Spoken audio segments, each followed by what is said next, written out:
सभी दोस्तों का एक बार फिर हार्दिक स्वागत है गणित दर्पण चैनल पर।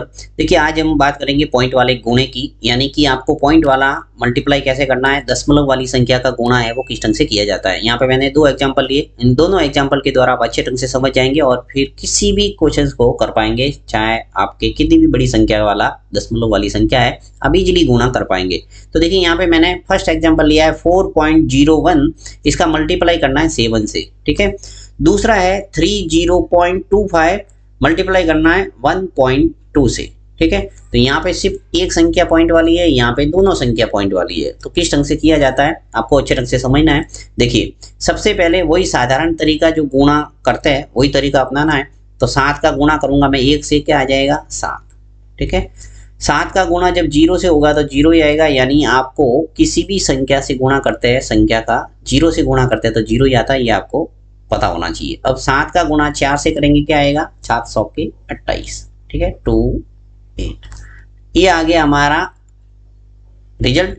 अब आपको क्या करना है, पॉइंट लगाना है। तो पॉइंट लगाने का तरीका क्या होता है ये आपको अच्छे ढंग से समझना है। देखिए जो भी संख्या आपको गुणा के लिए दी हुई होती है उसके अंदर देखना है कि पॉइंट है वो कहाँ लगा हुआ है, यानी राइट हैंड साइड से आपको गिनना होता है डिजिट को। यहाँ राइट हैंड साइड से मैंने डिजिट को गिना तो 1 और ये 2, यानी 2 डिजिट के बाद में आपके पॉइंट दिख रहा है। तो यहाँ पर भी आपको आंसर के अंदर भी 2 डिजिट के बाद में ही पॉइंट लगाना है। 1 और ये 2, 2 डिजिट हो गए। अब यहाँ लग जाएगा पॉइंट।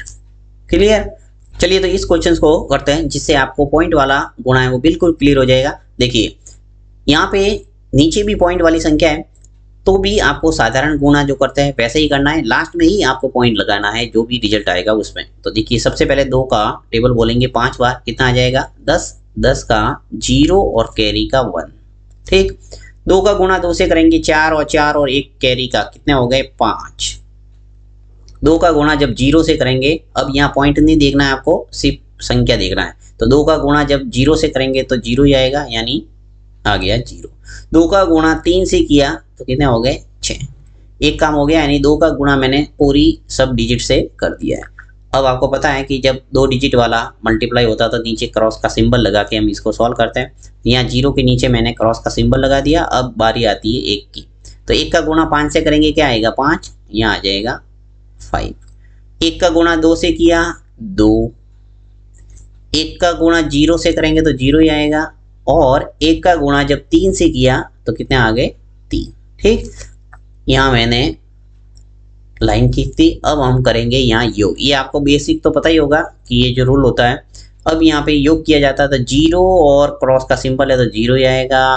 5 और 5 जोड़ा तो आ गया 10, 10 का 0 आ जाएगा और कैरी का 1, ठीक है। 1 और ये 2 कितने हो गए 3। फिर आ जाएगा देखिए 6 और 0 कितने हो गए 6, और 3 का 3। हमारा जो आंसर है वो ये है 36300। ओके, अब बात आती है पॉइंट का लगाना है वो। तो पॉइंट लगाने का तरीका मैंने पहले ही आपको बताया कि जो भी आपको दे रखा है गुणा के लिए संख्या, उसके अंदर देखना है कि कितनी डिजिट के बाद में पॉइंट है। तो देखिए ऊपर वाली जो संख्या है उसके अंदर आपके 2 डिजिट के बाद में पॉइंट है, यानी 1 और ये 2 डिजिट के बाद में 5 और 2 के बाद में यहाँ पॉइंट लगा हुआ है, यानी 2 डिजिट तो यहाँ हो गई। और नीचे आपकी जो संख्या दे रखी है 1.2, यानी यहाँ पे 1 डिजिट के बाद में पॉइंट है। यहाँ पे कितनी संख्या बाद में पॉइंट है, 1 डिजिट के बाद में। 2 के बाद में जस्ट पॉइंट दिख गया, यानी 1 डिजिट ही है। तो यहाँ पे प्लस 1 डिजिट, यानी टोटल कितनी हो गई 2 और 1, यानी मिलके 3 डिजिट हो गई जिसके बाद में पॉइंट लगा हुआ है। तो यहाँ पे लास्ट जो रिजल्ट आता है उसी के अंदर पॉइंट लगाना है। यहाँ पे बीच में कहीं आपने पॉइंट नहीं लगाना है, ठीक है। यहाँ पॉइंट लगाने का काम नहीं, आपको अंत में जो भी रिजल्ट आता है योग करने के बाद में वहाँ ही पॉइंट लगाएंगे। तो टोटल 3 संख्या मैंने पॉइंट लगाना है, तो मुझे 0, 0 और 3 के बाद ही पॉइंट लगाना पड़ेगा, यानी पॉइंट आ जाएगा यहाँ, राइट। यानी 36.300 इसका आंसर आएगा, राइट। तो आपने समझ लिया कि इन दोनों को काउंट किया जाता है, ऊपर वाली संख्या और नीचे वाली संख्या, यानी जो भी आपको गुणा करना है इन दोनों के अंदर काउंट करेंगे कितनी डिजिट के बाद में पॉइंट है। इन सभी डिजिट को योग करके लास्ट में हम उतनी डिजिट के बाद में पॉइंट लगा देंगे।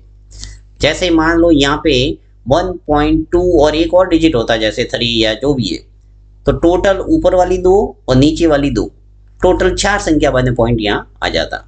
तो आपको अच्छे ढंग से समझ में आ गया होगा। मैं यहाँ पर एक छोटा सा क्वेश्चंस दे रहा हूँ और इसका आंसर आप कमेंट बॉक्स के अंदर लिखना, देखते हैं इसका आंसर है वो कितने जने सही लिखते हैं।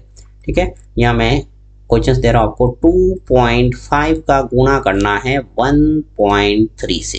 ठीक है, इसका आंसर कमेंट बॉक्स के अंदर सबसे पहले देखिए कौन लिखता है इसका। Thank you.